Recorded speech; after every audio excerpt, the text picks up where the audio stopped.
2020 അവസാന ലാപ്പിലാണ് നമ്മൾ. 2021 നടന്നെടുക്കുമ്പോൾ അത് സെൻസസ് വർഷമാണ് എന്ന ഒരു പ്രത്യേകത കൂടിയുണ്ട്. 16ാമത് ദേശീയ സെൻസസിനു വേണ്ടി രാജ്യം സജ്ജമാവുകയാണ്. 2011 സെൻസസിനെ അടിസ്ഥാനമാക്കിക്കൊണ്ട് കേരളത്തിലെ ക്രൈസ്തവ സമൂഹം നേരിടുന്ന ജനസംഖ്യയിലുള്ള ഇടിവിനെ കുറിച്ച് ഷെക്കൈന ചാനലിൽ തന്നെ സംപ്രേഷണം ചെയ്ത മിസ്ബ 2 ശുശ്രൂഷയിലൂടെ ആ ചർച്ചകൾക്ക് ചൂടുപിടിക്കുകയുമുണ്ടായി. കേരളത്തിലെ ക്രൈസ്തവ സമൂഹത്തിന്റെ ജനസംഖ്യയിൽ ഉണ്ടാകുന്ന ഇടിവിന്റെ കാരണങ്ങൾ എന്തൊക്കെയാണ്? എന്തൊക്കെ പ്രതിവിധികളാണ് അതിനു മുമ്പിൽ കേരളത്തിലെ സമൂഹത്തിന് നിർദ്ദേശിക്കാനുള്ളത്? ഷെക്കൈന ബിഗ് ഡിബേറ്റ് ചർച്ച ചെയ്യുന്നു. കേരളത്തിലെ ക്രൈസ്തവ സമൂഹം ഇല്ലാതായി തീരുമോ? ഈ ചർച്ചയിൽ നമ്മളോടൊപ്പം പങ്കെടുക്കുന്നു മുൻ അഡീഷണൽ ചീഫ് സെക്രട്ടറിയും എറണാകുളം ജില്ലാ കളക്ടറുമായിരുന്ന Shri MB Joseph Menachery IAS, CBCI laity council secretary chevalier advocate VC Sebastian, Syro Malabar സഭ അൽമായ commission secretary advocate Jose Vidheyathil. 3 പേർക്കും ഈ ചർച്ചയിലേക്ക് സ്വാഗതം. ഷെവലിയർ അഡ്വക്കേറ്റ് VC സെബാസ്റ്റ്യൻ, കേരളത്തിലെ ക്രൈസ്തവ സമൂഹത്തിന്റെ ജനസംഖ്യയിൽ ഉണ്ടാകുന്ന ഇടിവിനെ കുറിച്ച് ധാരാളം ചർച്ചകൾ നമ്മൾ കേട്ടിട്ടുണ്ട്. അടുത്ത കാലത്ത് ശ്രീ KC സക്കറിയയുടെ ഒരു റിപ്പോർട്ട് നമ്മുടെ ചാനലിൽ തന്നെ സംപ്രേഷണം ചെയ്ത മിസ്ബ ശുശ്രൂഷയിലൂടെയൊക്കെ പലവട്ടം പ്രേക്ഷകർ കേൾക്കുകയും അതിനെക്കുറിച്ചൊക്കെ അന്വേഷിക്കുകയും ചെയ്തതുമാണ്. ഈ ഒരു റിപ്പോർട്ടിന്റെ അടിസ്ഥാനത്തിൽ കേരളത്തിലെ ക്രൈസ്തവ സമൂഹത്തിന്റെ ഈ ഒരു ജനസംഖ്യയിൽ ഉണ്ടാകുന്ന ഈ ഒരു ഇടിവിനെ താങ്കൾ എങ്ങനെയാണ് നോക്കിക്കാണുന്നത്?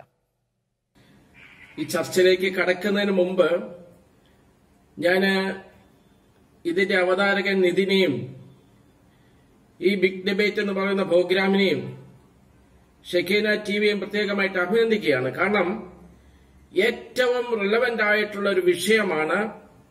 മറ്റൊരു ചാനൽ പോലും ചർച്ചയ്ക്കെടുക്കാത്ത സാഹചര്യത്തില് വളരെ കാര്യമായിട്ട് ഷെക്കൈന TV എടുത്തിരിക്കുന്നത് എന്നുള്ളത് ആദ്യമേ തന്നെ സൂചിപ്പിക്കട്ടെ. അതിന്റെ പ്രാധാന്യം ഇതാണ്. എല്ലാ 10 വർഷം കൂടുമ്പോഴാണ് സെൻസസ് നടക്കാറുള്ളത്. ലാസ്റ്റ് സെൻസസ് നടന്നത് 2011 അടുത്ത സെൻസസിന്റെ വർഷം എന്ന് പറയുന്നത് 2021. അതാകാൻ ഇനി ഏതാനും ദിവസങ്ങൾ കൂടി മാത്രമാണ് അവശേഷിക്കുന്നത്. അതുകൊണ്ട് തന്നെ 2020 വരെയുള്ള ഒരു ജനസംഖ്യാ കണക്കിനെ കുറിച്ചും പഠനവും വിലയിരുത്തലും നടത്തുന്നത് വളരെ അവസരോചിതമാണ്. അതിനുള്ള ശ്രമം നടത്തിയ ചാനലിനെ പ്രത്യേകമായിട്ട് അഭിനന്ദിക്കുന്നു. എനിക്ക് തോന്നുന്നത് നിതിൻ ചോദിച്ച ചോദ്യത്തിന് വലിയ വലിയ വിസ്തരിച്ചുള്ള ഒരു ഉത്തരമാണ് നൽകേണ്ടി വരുന്നത്. എങ്കിൽ തന്നെയും പ്രധാനമായിട്ടും 3 തലങ്ങളിൽ നമുക്കതിനെ കാണാവുന്നതാണ്. 1, കേരളത്തിലെ ജനസംഖ്യ. 2, അത് മതങ്ങൾ തിരിച്ചുള്ള ജനസംഖ്യ കണക്കുകൾ. 3, അതിൽ ക്രൈസ്തവരുടെ സ്ഥിതി. മതാടിസ്ഥാനത്തിൽ അത് വിലയിരുത്തുകയാണെങ്കിൽ 2 രീതിയിലാണ് ജനസംഖ്യയെ സ്വാധീനിക്കപ്പെടുന്നത്. 1, ബൈ ബർത്ത്, ജനനം കൊണ്ടുള്ള ജനസംഖ്യ പുരോഗതി.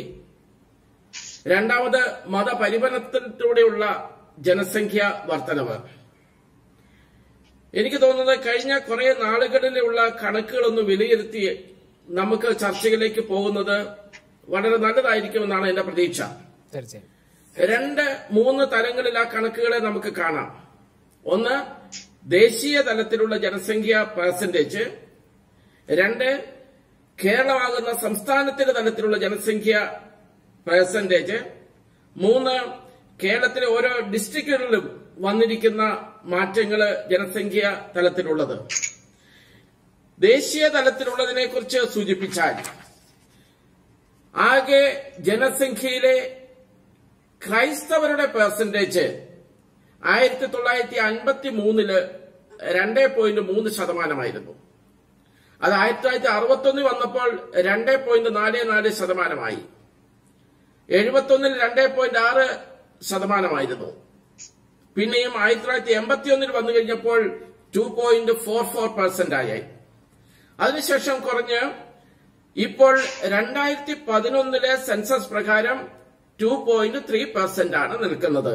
അതായത് 1951 ജനസംഖ്യ പെർസെന്റേജിൽ തന്നെയാണ് ഇന്ത്യയിലെ ക്രൈസ്തവരുടെ ജനസംഖ്യ പെർസെന്റേജ് ഒരു ദീർഘകാലങ്ങളില് ഉയർന്നതിന് ശേഷം താഴ്ന്ന് 2.3% എന്ന് വന്ന് നിൽക്കുന്നത്.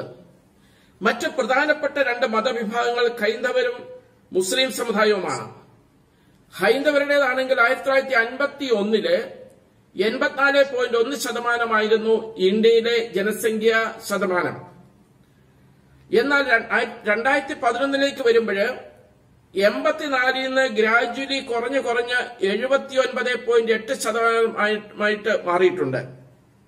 മറ്റൊരു വിഭാഗം മുസ്ലിം വിഭാഗമാണ്. 1951 മുസ്ലിം ജനസംഖ്യ ശതമാനക്കണക്കിൽ ഇന്ത്യയിലേത് 9.8%. അത് 61 10.69% കൂടി, 71 11.21% കൂടി, 81 11.75 കൂടി, പിന്നെ 12 13 2011 സെൻസസിൽ 14.23%. അതായത് 9.8% നിന്ന് 7 പതിറ്റാണ്ട് കഴിഞ്ഞപ്പോൾ 14.23% ജനസംഖ്യ മുസ്ലിം വിഭാഗത്തിന്റെ കുതിച്ചുയർന്നു 2011 പ്രകാരം. 2020 വരികയാണെങ്കിൽ മുസ്ലിം വിഭാഗത്തിന്റെ ജനസംഖ്യ 16% കൂടുതൽ വരുമെന്നാണ് നിലവിലുള്ള കണക്കുകൾ നമുക്ക് ബോധ്യപ്പെടുത്തുന്നത്. ഇതാണ് ദേശീയ അടിസ്ഥാനത്തിലുള്ള 3 പ്രധാനപ്പെട്ട ഇന്ത്യയിലെ മതവിഭാഗങ്ങളുടെ ജനസംഖ്യാ ശതമാനം. സിഖ്, ബുദ്ധ, ജൈന, പാഴ്സി എന്നീ വിഭാഗങ്ങളുടെ ആനുപാതികമായിട്ട് കുറയുന്ന ഒരു കാഴ്ചയാണ് ഇന്ത്യയിലെ മൊത്തത്തിലുള്ള ജനസംഖ്യയിൽ നമുക്ക് കാണാൻ സാധിക്കുന്നത്.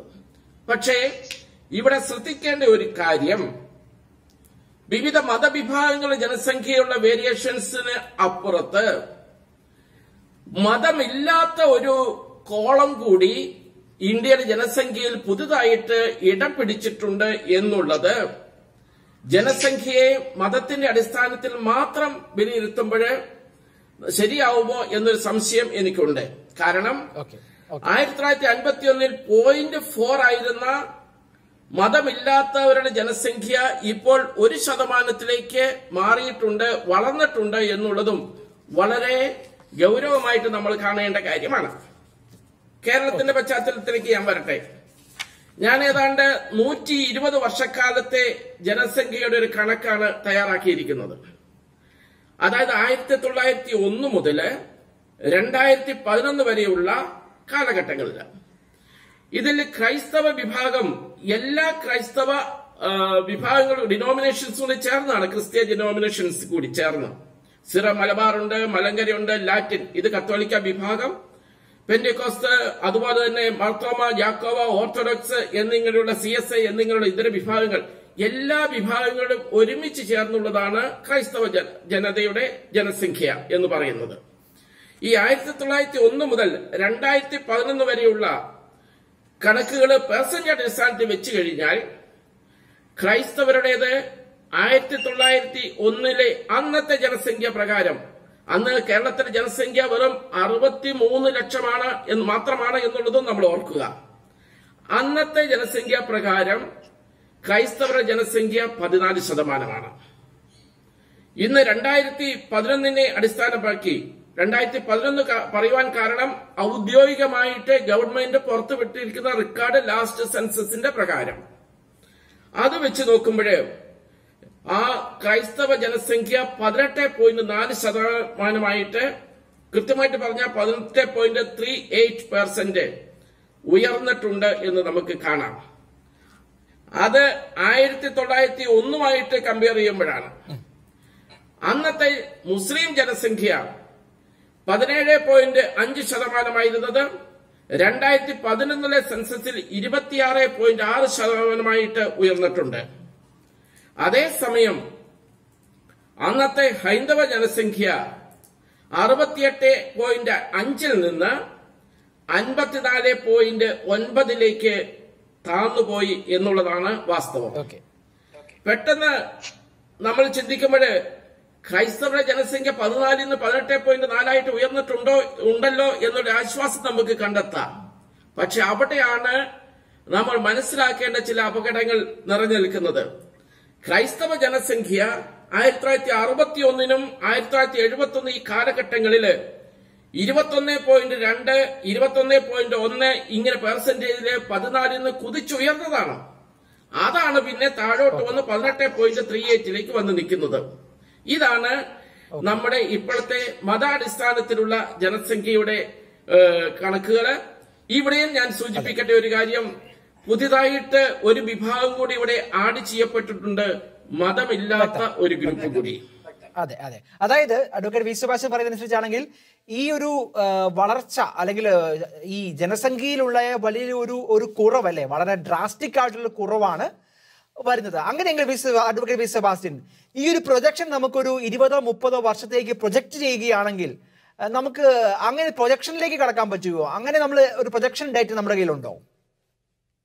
തീർച്ചയായിട്ടും ഈ ഡേറ്റകൾ വെച്ച് നമ്മള് 2050 വരെയുള്ള ഒരു കണക്കിലേക്ക് കടക്കുന്നത് വളരെ നല്ലതായിരിക്കുമെന്ന് ഞാൻ കരുതുകയാണ്.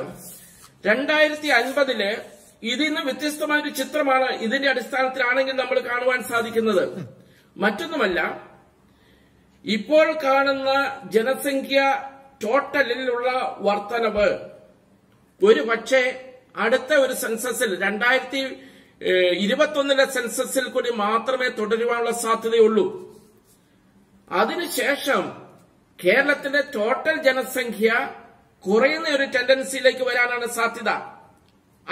എനിക്ക് തോന്നുന്നത് നമ്മുടെ ജനന നിരക്ക്, മരണനിരക്ക്, ഇതിനെക്കുറിച്ച് നമുക്ക് ചർച്ചയിൽ അല്പം കഴിയുമ്പോൾ സമയം തരുമെന്ന് കരുതുകയാണ്.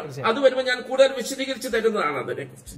അതായത് ജനസംഖ്യയിൽ വലിയൊരു കുറവുണ്ടാകും എന്ന് തന്നെയാണ്, അല്ലെങ്കിൽ വളരെ ഭയപ്പെടുത്തുന്ന രീതിയിലുള്ള ഒരു കുറവിലേക്കാണ് ഈ ജനസംഖ്യ കണക്കുകൾ മുന്നോട്ട് പോകുന്നത് എന്നാണ് കണക്കുകൾ നിരത്തി ശിവൽ അഡ്വക്കേറ്റ് വി സെബാസ്റ്റ്യൻ ഇവിടെ പറയുന്നത്. പക്ഷെ എനിക്ക് അതിനോട് ചേർത്തും കൂടെ പറയാനുള്ള ഒരു കാര്യമുണ്ട്.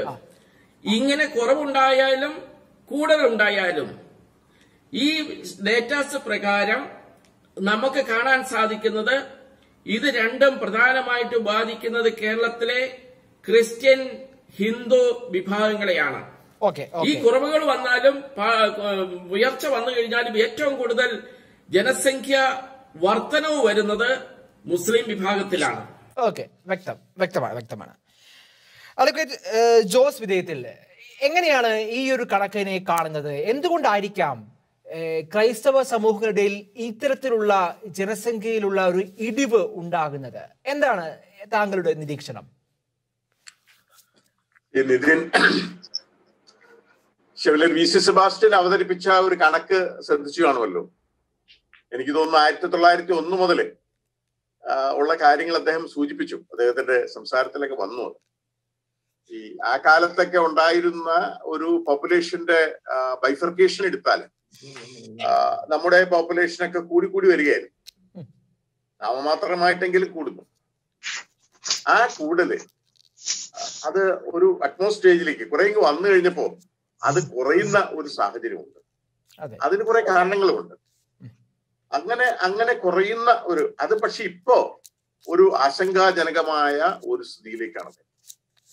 നമുക്കറിയാം, നമ്മുടെ രാജ്യത്ത് ഒരുപക്ഷെ ഈ പോപ്പുലേഷനൊക്കെ നിയന്ത്രിക്കാൻ ഉള്ളൊരു ശ്രമം, ബോധപൂർവമായ ശ്രമം തന്നെ ഗവൺമെന്റിന്റെ ഭാഗത്തു നിന്നും മറ്റു സാമൂഹ്യ ശക്തികളുടെ ഭാഗത്തുനിന്നും ഉണ്ടായിരുന്ന ഒരു കാലം ഉണ്ടായിരുന്നു. പോപ്പുലേഷന്റെ ഒരു റേറ്റ് ഇൻക്രീസിങ്, അലാർമിംഗ് റേറ്റ് കുറച്ചു വരാനുള്ള ശ്രമം അത് കുറെ ബാധിച്ചു എന്ന് എനിക്ക് തോന്നുന്നു. ഇവിടെ പ്രത്യേകിച്ച് ഇവിടെയുള്ള ഒരു പർട്ടിക്കുലർ ആയിട്ടുള്ള വിഭാഗത്തിൻ്റെത് ഒഴിച്ചുള്ള പോപ്പുലേഷൻ റേറ്റ് ഈസ് ഡിക്രീസ്.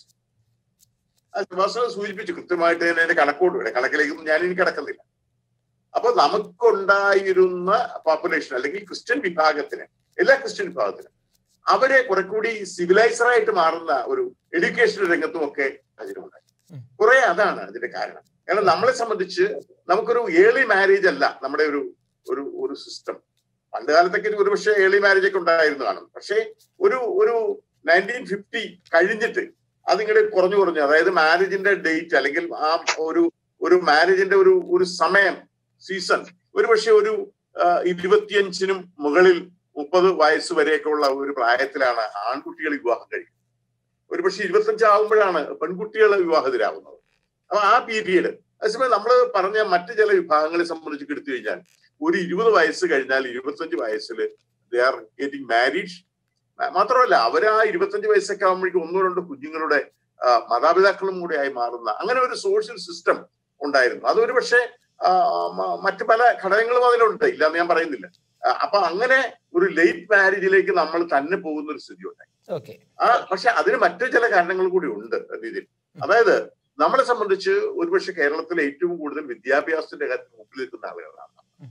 നമ്മുടെ ആളുകളൊക്കെ 20 വയസ്സിൽ മാരേജിന് പോകുന്നു, പഠിക്കാൻ പോകുന്നു എന്നുള്ള ഒരു question. There is a choice whether to be educated or to be married. പണ്ട് കാലത്തൊക്കെ എങ്ങനെയെങ്കിലും വിവാഹം കഴിച്ച ആരുടെയെങ്കിലും കൂടെ അയക്കുന്നു എന്നുള്ള ഒരു കൺസെപ്റ്റ് ഉണ്ടായിരുന്നു. അത് മാറി. നമ്മൾ കഴിഞ്ഞ നൂറ്റാണ്ടിന്റെ അവസാന കാലഘട്ടമാക്കായപ്പോ നമ്മൾ പ്രത്യേകിച്ച് പെൺകുട്ടികളൊക്കെ ഹയർ എഡ്യൂക്കേഷനിലേക്ക് വരുന്ന ഒരു സ്ഥിതി ഉണ്ടായി. ആ ഹയർ എഡ്യൂക്കേഷൻ വരുമ്പോൾ ഞാൻ നേരത്തെ സൂചിപ്പിച്ചു ഓർക്കുന്നുണ്ടോ, ഈ പോപ്പുലേഷൻ റേറ്റ് കുറയ്ക്കാൻ വേണ്ടിയുള്ള ബോധപൂർവമായ ശ്രമം സർക്കാരിന്റെ ഭാഗത്ത് നിന്നൊക്കെ ഉണ്ടായി. നമ്മൾ മതപരമായിട്ട്, അതായത് നമ്മുടെ ഒരു ക്രിസ്ത്യൻ വ്യൂവില് അത്തരത്തിലുള്ള ഡിവൈസുകളൊന്നും ഉപയോഗിക്കാതെ കണ്ട് സ്വയം നിയന്ത്രണത്തിലൂടെ പോപ്പുലേഷൻ കുറയ്ക്കുക എന്നൊരു സങ്കല്പമാണ് നമുക്കുള്ളത്. അത് ഒരു പരിധിവരെ വിജയിച്ചിട്ടുണ്ട്. അതൊരു പക്ഷേ ഇങ്ങനെ വന്ന് ഒരു ന്യൂക്ലിയർ ഫാമിലി അല്ലെങ്കിൽ ഒരു ന്യൂക്ലിയർ ഫാമിലിയിലേക്ക്, ഒരു അണുകുടുംബത്തിന്റെ ഒരു സ്ട്രക്ചറിലേക്ക് വരിക. പിന്നെ അതിനേക്കാൾ കൂടുതൽ ചിന്തിക്കേണ്ട ഒരു കാര്യമുണ്ട്. നമ്മുടെ ആളുകളിൽ ഒരു എബൌട്ട് 20% എങ്കിലും ഇന്ന് മൈഗ്രേറ്റഡ് ആണ് ടു അതർ പ്ലേസസ്. അതൊരു പക്ഷേ ജില്ലാ തലത്തിൽ നമ്മുടെ ഈ സംസ്ഥാനത്ത് തന്നെ ആവാം, അല്ലെങ്കിൽ ഈ ഇന്ത്യക്ക് കേരളത്തിന് പുറത്താവാം. ഇപ്പൊ അതിനേക്കാൾ നമ്മുടെ ആളുകൾക്ക് അവസരങ്ങൾ ഇല്ലാതെ വരുന്നു. നമ്മുടെ ആളുകൾ എഡ്യൂക്കേറ്റഡ് ആയി മാറുന്നു, സിവിലൈസ്ഡ് ആയി മാറുന്നു. അപ്പോ എഡ്യൂക്കേറ്റഡ് ആയ ആളുകൾക്ക് ആപ്റ്റ് ആയിട്ടുള്ള പോസ്റ്റുകൾ അല്ലെങ്കിൽ അത്തരത്തിലുള്ള സംഗതികൾ കിട്ടാൻ വിദേശത്തെ വിദ്യാഭ്യാസത്തിന് ജോലിക്കുമായിട്ട് പോകേണ്ട സാധ്യത. നമ്മുടെ മൈഗ്രേഷൻ അങ്ങനെ ഡെവലപ്പ് ചെയ്ത് വരിക. അപ്പൊ ഇതൊക്കെയാണ് ഈ പോപ്പുലേഷന്റെ ഒരു ഡിക്രീസിങ് ട്രെൻഡ് ഉണ്ടാവുന്നതിനുള്ള കാരണമെന്ന് വിശദമായിട്ട് പറയാം. വ്യക്തമാണ്. ശ്രീ MB ജോസഫ് മേനച്ചേരി മുൻ അഡീഷണൽ ചീഫ് സെക്രട്ടറി ആയിരുന്നു. 20 വർഷത്തോളം ഇന്റർനാഷണൽ ലേബർ യൂണിയനിൽ ചീഫ് ടെക്നിക്കൽ ഓഫീസർ ആയിരുന്നു. ഒരു ആഗോള തലത്തിൽ ഇത്തരം കാര്യങ്ങളെയൊക്കെ വളരെ സൂക്ഷ്മമായി വിലയിരുത്തുകയും അന്വേഷിക്കുകയും പഠിക്കുകയൊക്കെ ചെയ്യുന്ന ഒരാളെന്ന നിലയിൽ ഇവിടെ അഡ്വക്കേറ്റ് ജോസ് വിജയിൽ പറഞ്ഞതുപോലെ ഒരു മൈഗ്രേഷൻ ഈ ഒരു പോപ്പുലേഷനുമായിട്ട് എങ്ങനെയാണ് അതിൻ്റെ ഒരു ബന്ധം എങ്ങനെയാണ്? ആളുകൾ ഈ പുതിയ തൊഴിൽ മേഖലകൾ തേടി പോകുന്നു, നാട്ടിൽ തൊഴിൽ കുറഞ്ഞു വരുന്നു, അപ്പോൾ മൈഗ്രേറ്റ് ചെയ്യപ്പെടുന്നു. ഇതിനെയൊക്കെ നമ്മൾ ചേർത്ത് വായിക്കാൻ സാധിക്കുമോ? ശ്രീനാഥൻ, ആദ്യമായിട്ട് എന്നെ ഈ ഒരു ചർച്ചയിലേക്ക് ക്ഷണിച്ചതിൽ ഞാൻ പ്രത്യേകിച്ച് നന്ദി പ്രകടിപ്പിക്കട്ടെ. ഷക്കീന TV ഇത്തരത്തിലൊരു ചർച്ച സംഘടിപ്പിച്ചതും നേരത്തെ ഷെവലിയർ സെബാസ്റ്റ്യൻ പറഞ്ഞതുപോലെ ഒരു നല്ല കാര്യമാണ്. കാരണം ഇതിന്റെ പ്രത്യാഘാതങ്ങൾ, ഇതിന്റെ വസ്തുതകൾ നമ്മളെല്ലാവരും മനസ്സിലാക്കിയിരിക്കണം, അറിഞ്ഞിരിക്കണം. എന്നെ ഇതിനകത്ത് ക്ഷണിച്ചതിൽ ഞാൻ പ്രത്യേകിച്ച് കടപ്പെട്ടവനാണ്. ഷെവലിയർ സെബാസ്റ്റ്യൻ വളരെ പഠിച്ച ഒരു വിഷയമാണിത്. വളരെ അഗാധമായിട്ട് ഇതിനകത്തേക്ക് കടന്ന് ചെന്നിട്ടുണ്ട്. അദ്ദേഹം പറഞ്ഞ പല കാര്യങ്ങളും നമ്മൾ കൂടുതൽ ചിന്തിക്കേണ്ട കാര്യങ്ങളാണ്. ഒരു സമൂഹത്തിനും അവരുടെ ജനസംഖ്യ കുറയുന്നത് ഒരു ഒരു ഒരു നല്ല കാര്യമായിട്ട് കരുതാൻ സാധിക്കില്ല. പ്രത്യേകിച്ച് വളരെ തുച്ഛമായ ഒരു ന്യൂനപക്ഷമായ ഇന്ത്യയില് ക്രിസ്തീയ സമൂഹം ത്തിന്റെ സംഖ്യ കുറയുന്നത് നമുക്കെല്ലാവർക്കും ഒരു വിഷമമുള്ള കാര്യം തന്നെയാണ്. അദ്ദേഹം വളരെ വളരെ വളരെ വൈദഗ്ധ്യത്തോടു കൂടി ഷെവലിയർ സെബാസ്റ്റ്യനും പിന്നീട് ജോസ് വിജയത്തിൽ വക്കീലും ഇതിനെപ്പറ്റി കണക്കുകൾ നമ്മുടെ മുമ്പിൽ വെച്ചു. എനിക്ക് 1-2 കാര്യങ്ങൾ ഞാൻ അതിന്റെ കൂട്ടത്തിൽ പറയാൻ ആഗ്രഹിക്കുകയാണ്. ക്രിസ്തീയ ഓൾ ഇന്ത്യ തലത്തില് മൊത്തത്തില് ഇന്ത്യയുടെ നമ്മള് കാനുഷ്മാരി സെൻസസ് കണക്കുകൾ നോക്കുമ്പോൾ ഷെവലിയർ പറഞ്ഞതുപോലെ 1951 സെൻസസ് പ്രകാരം ഉണ്ടായിരുന്ന ഏതാണ്ട് 2003% തന്നെയാണ് ക്രിസ്ത്യാനികള് ഇപ്പോഴും ഇന്ത്യയിലുള്ളത്. ഇടയ്ക്ക് കുറെ കൂടി, പക്ഷെ വീണ്ടും കുറഞ്ഞ് ഇപ്പൊ പഴയ ആ നിരക്കിലേക്ക് തന്നെ 2011 കണക്ക് നോക്കിയാൽ ഏതാണ്ട് 1951 അതേ 2.3% ഏറെക്കുറെ വന്നിരിക്കുന്നത്. പക്ഷെ എന്റെ ഒരു അഭിപ്രായത്തില് ഈ ഒരു കണക്കില് ഓൾ ഇന്ത്യ തലത്തിൽ പ്രത്യേകിച്ചും കേരളത്തിൽ എന്റെ അഭിപ്രായത്തില് ഇതിനകത്ത് ഒരു വലിയൊരു രഹസ്യം ഒളിഞ്ഞിരിക്കുന്നുണ്ട്. ആ രഹസ്യത്തിന്റെ അടിസ്ഥാനം തന്നെ നമ്മുടെ ഭരണഘടനാ പ്രകാരമായി ഒരു ക്രൈസ്തവ മതത്തിലേക്ക് മാർഗം കൂടി വരുന്ന ഒരു വ്യക്തിക്ക് ആനുകൂല്യങ്ങൾ നിഷേധിക്കപ്പെടാണ്.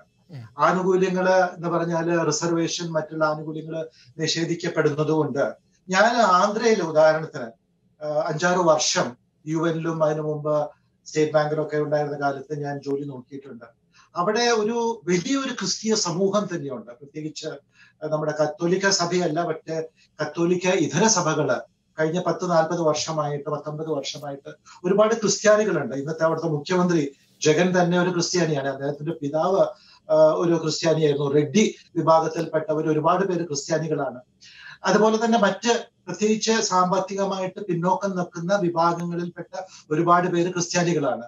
പക്ഷെ അവര് കാനേഷുമാര് സെൻസസ് വരുമ്പോഴൊന്നും ക്രിസ്ത്യാനി എന്ന് പറഞ്ഞ് രേഖപ്പെടുത്തില്ല. കാരണം ക്രിസ്ത്യാനി എന്ന് പറഞ്ഞാൽ അവർക്ക് കിട്ടുന്ന റിസർവേഷൻ എന്നുള്ള ആനുകൂല്യങ്ങൾ പലതും നിഷേധിക്കപ്പെടും. എന്റെ തന്നെ ബാച്ചിൽ ഞാൻ പേരെടുത്ത് പറയുന്നില്ല, 1978 ബാച്ചില് IAS ആന്ധ്രയിൽ നിന്നുള്ള ഒരു ക്രിസ്ത്യൻ പേര്, അദ്ദേഹം ഷെഡ്യൂൾഡ് കാസ്റ്റ് എന്നുള്ള ഇതിലാണ് IAS കിട്ടിയിരിക്കുന്നത്. അതുകൊണ്ട് ഈ 2.3 എന്നുള്ള ഈ സംഖ്യ ഉണ്ടല്ലോ, ഈ പെർസെന്റേജ് ഉണ്ടല്ലോ, അത് എനിക്ക് തോന്നുന്നു അത് ഒരു ശരിയായ കണക്കായിരിക്കാൻ വഴിയില്ല. കാരണം ഒരുപാട് ക്രിസ്ത്യാനികൾ പ്രത്യേകിച്ച് ആ മേഖലകളിൽ, ഛത്തീസ്ഗഡ്, ആന്ധ്ര, ആ മേഖലകളിലൊക്കെ ക്രിസ്ത്യാനികൾ ഒരിക്കലും അവര് ഒരു സെൻസസിൽ ഒരു ക്രിസ്ത്യൻ എന്നുള്ള ഒരു ഇത് കൊടുക്കില്ല. ഒന്നില്ലെങ്കിൽ നേരത്തെ ഷെവലിയർ സൂചിപ്പിച്ചതുപോലെ അഗ്നോസ്റ്റിക് എന്നോ മതമില്ലാന്നോ പറയും, അല്ലെങ്കിൽ ഹൈന്ദവരായിട്ട് തന്നെ അവരുടെ കണക്കുകൾ രേഖപ്പെടുത്തും. അതുകൊണ്ട് ഈ 2.3 എന്ന് പറയുന്ന കണക്കില് ഒളിഞ്ഞിക്കെടുക്കുന്ന പല വസ്തുതകളും ഉണ്ടെന്നാണ് എന്റെ ഒരു ബോധം. 2.3 ആയിരിക്കും, അതിലൊക്കെ കൂടുതലായിരിക്കും, വളരെ കൂടുതലായിരിക്കും എന്ന് പറയാൻ സാധിക്കില്ലെങ്കിലും തീർച്ചയായിട്ടും നല്ല ഒരു വർധനവ് അതിനകത്തുണ്ട്. ഇന്ത്യയിൽ ക്രിസ്ത്യാനികളുടെ സംഖ്യ നമ്മുടെ കണക്ക് പ്രകാരം കാണുന്ന സംഖ്യയല്ല, അതിലും കൂടുതലാണ് എന്നൊരു ബോധ്യം എനിക്ക് തീർച്ചയായിട്ടും ഉണ്ട്. അത് ഈ പറഞ്ഞതുപോലെ നേരത്തെ ഷബരിയിൽ സൂചിപ്പിച്ചതുപോലെ അത് ആ നമ്പർ കുറയാൻ പോകുന്നത് ഇപ്പൊ തന്നെ കുറഞ്ഞു നിൽക്കുന്ന 79.8% ഉള്ള കുറഞ്ഞുകൊണ്ടിരിക്കുന്ന ഹൈന്ദവ സമൂഹത്തിൽ നിന്നായിരിക്കും ആ കുറവ് ശരിക്കുള്ള കണക്ക് വന്നാല് കുറയാൻ പോകുന്നത്. അതൊരു പോയിന്റ് ഞാൻ ആദ്യം എടുത്തു പറയാനായിട്ട് ആഗ്രഹിക്കുകയാണ്. രണ്ടാമത്, നമുക്ക് എല്ലാവർക്കും നമ്മുടെ സമൂഹത്തില് ജനസംഖ്യ കുറയുമ്പോൾ വളരെ ഒരു ഭയാനകമായിട്ടൊരു കാര്യമാണ്. ഒരിക്കലും അത് ഭാവി എന്താകും, ഒരു സമൂഹം ഇല്ലാതെയാകെ പോകും. ലോകത്തിൽ അങ്ങനത്തെ ഉദാഹരണങ്ങളൊക്കെ ഉണ്ടായിട്ടുണ്ട്. അതുകൊണ്ട് തീർച്ചയായിട്ടും നമുക്ക് ആ ഭയമുണ്ട്. അതോടൊപ്പം തന്നെ ഞാൻ അതിന്റെ ഒരു മറുവശം, ഒരു ആഗോള തലത്തിൽ നോക്കുമ്പോൾ ഞാൻ അതിന്റെ മറുവശം ഒരു ക്രിസ്തീയ വീക്ഷണത്തോടു കൂടെ നോക്കുമ്പോൾ പറയാനായിട്ടുള്ള ഒരു മറുവശം കൂടി പറയാൻ കാരണം ഒരു ചർച്ചയില് 2 വശം വരാമല്ലോ ഇല്ലാത്തതുകൊണ്ട് തീർച്ചയായിട്ടും ആ ഭയം എല്ലാവരുടെ അടുത്തും ഉണ്ടാകും, നമ്മുടെ അടുത്തും ഉണ്ടാകും, സാമൂഹികമായിട്ടും ചിന്തിക്കുന്നവരുടെ ഇടയിൽ ഉണ്ട്. മറുവശം എന്ന് പറഞ്ഞാല് ഞാന് വിശുദ്ധ ലൂക്കായുടെ സുവിശേഷത്തിൽ നിന്ന് എടുത്തു പറയാൻ ആഗ്രഹിക്കുകയാണ്. Small flocks do not be afraid. ചെറിയ അജഗണങ്ങളെ ഭയപ്പെടേണ്ട. കാരണം ക്രിസ്തുവിന്റെ ആ ശക്തി തീർച്ചയായിട്ടും ചെറിയ അജഗണങ്ങളിൽ കൂടെ പ്രവർത്തിക്കും. ഭയപ്പെടേണ്ട എന്ന് വിശുദ്ധ ലൂക്ക പൗലോസ്ലീഹായുടെ കൂടെ ഒരുപാട് കാലം അദ്ദേഹത്തിന്റെ ഒരു ശിഷ്യനായിരുന്നു. അതുകൊണ്ട് റോമായിലും മറ്റുമൊക്കെ ചെറിയ അജഗണങ്ങള് എങ്ങനെ ദൈവത്തിന്റെ ശക്തി കൊണ്ട് വലിയ പന്തലിച്ച് വളർന്ന ഒരു ക്രിസ്തീയ സമൂഹമായി ഇന്ന് മാറി എന്ന് മനസ്സിലാക്കിയ ഒരു വ്യക്തിയാണ്. അത് നമ്മള് ആ ഭയപ്പാടിൽ നിന്ന് നമ്മൾ ഒരു പരിധി വരയ്ക്ക് നമ്മളെ മാറ്റുന്നു. രണ്ടാമതൊരു പോയിന്റ്, വളരെ എടുത്തു പറയാൻ ആഗ്രഹിക്കുന്ന ഒരു പോയിന്റ് എന്ന് വെച്ചാല്, ഇന്ന് ലോകത്തില് ഏറ്റവും എന്താ പറയാ, ഏറ്റവും ശക്തി കൂടിയിരിക്കുന്ന ഒരു വിഭാഗം എന്ന് പറഞ്ഞ യൂത വിഭാഗമാണ്. വെറും 1.6 കോടിയോളം ജനസംഖ്യ മാത്രമുള്ളവരാണ് ഇന്നൊരു വിധത്തിൽ പറയുകയാണെങ്കിൽ ലോകം ഭരിക്കുന്നത്. അത് ഇസ്രായേൽ കഴിഞ്ഞ ഏറ്റവും കൂടുതൽ യൂതൻ അമേരിക്കയിലാണുള്ളത്. അവരാണ് ലോകത്തിന്റെ സമ്പദ് വ്യവസ്ഥയെ ഭരിക്കുന്നത്. അവരാണ് ശാസ്ത്ര ലോകത്തെ ഭരിക്കുന്നത്. ഏറ്റവും കൂടുതൽ നോബൽ പ്രൈസ് കിട്ടിയിരിക്കുന്ന അവർക്കാണ്. ലോകത്തിലെ സയന്റിസ്റ്റായി ഐൻസ്റ്റീൻ ആണെങ്കിലും ഓപ്പൻ ഹൈഗർ ആണെങ്കിലും ഷോഡിഞ്ചർ, ഹൈസൻബർഗ് പോലെയുള്ള സാങ്കേതിക വൈദഗ്ധ്യമുള്ളവരൊക്കെ ആ ഒരു സമൂഹത്തിൽപ്പെട്ടവരാണ്. ഇന്ന് US സമ്പദ്ഘടനയും വേണമെങ്കിൽ പറയാം US ഇലക്ഷൻ പോലും നിയന്ത്രിക്കുന്ന കൺട്രോൾ ചെയ്യുന്നതും ആ സമൂഹമാണ്. വളരെ തുച്ഛമായിട്ടുള്ള ജനസംഖ്യയുള്ള ഒരു സമൂഹം മാത്രമായിട്ടുള്ള യൂതന്മാര് ആണ് ഇന്ന് ലോകത്തിന്റെ സമ്പദ് വ്യവസ്ഥയും വേണമെങ്കിൽ മറ്റുള്ള വ്യവസ്ഥകളും ഒക്കെ നിയന്ത്രിക്കുന്നത്. ഫേസ്ബുക്ക് ഇന്ന് ലോകത്തിന്റെ വിനിമയം എല്ലാം അവരുടെ കയ്യിലാണ്.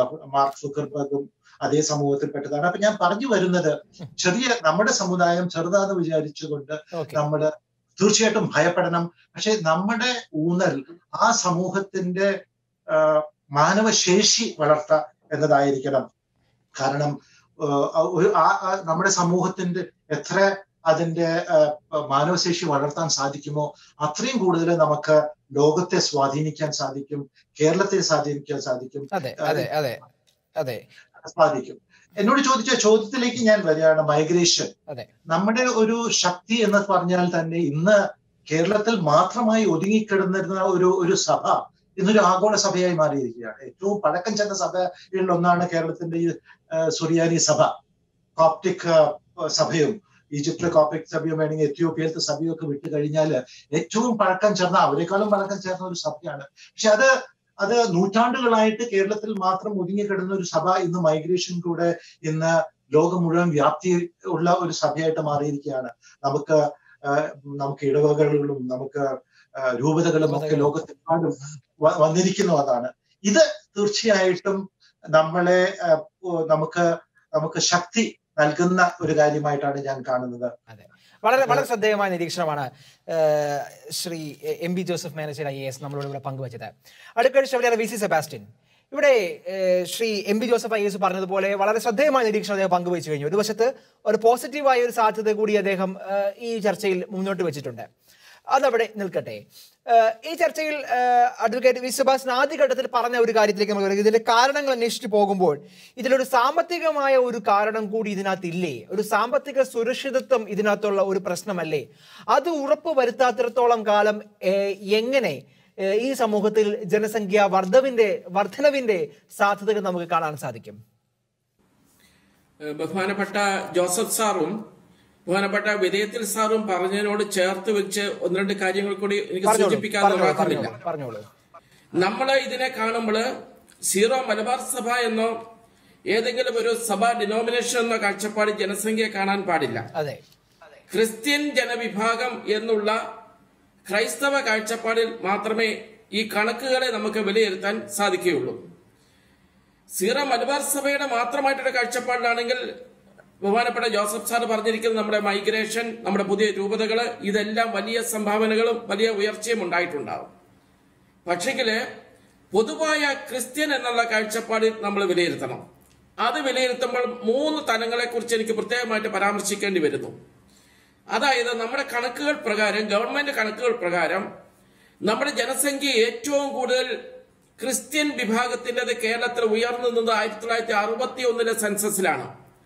നമ്മുടെ ഏറ്റവും മാക്സിമം ജനസംഖ്യ എന്ന് പറയുന്ന പെർസെന്റേജ് എന്ന് പറഞ്ഞാൽ 21.2%. അത് 1961 51, 61, 71 ഈ 3 സെൻസസുകളിൽ നിഴലിച്ച് കാണുന്നത് മൈഗ്രേഷൻ ഉണ്ട്. പക്ഷെ ആ മൈഗ്രേഷൻ ഭാരതപ്പുഴയ്ക്കും പമ്പാനദിക്കും ഇടയിൽ ഉണ്ടായിരുന്ന പ്രധാനപ്പെട്ട ജനവിഭാഗം ഹൈറേഞ്ചിലേക്കും മലബാറിലേക്ക് നടത്തിയ മൈഗ്രേഷനാണ്, ഇന്റേണൽ മൈഗ്രേഷനാണ്.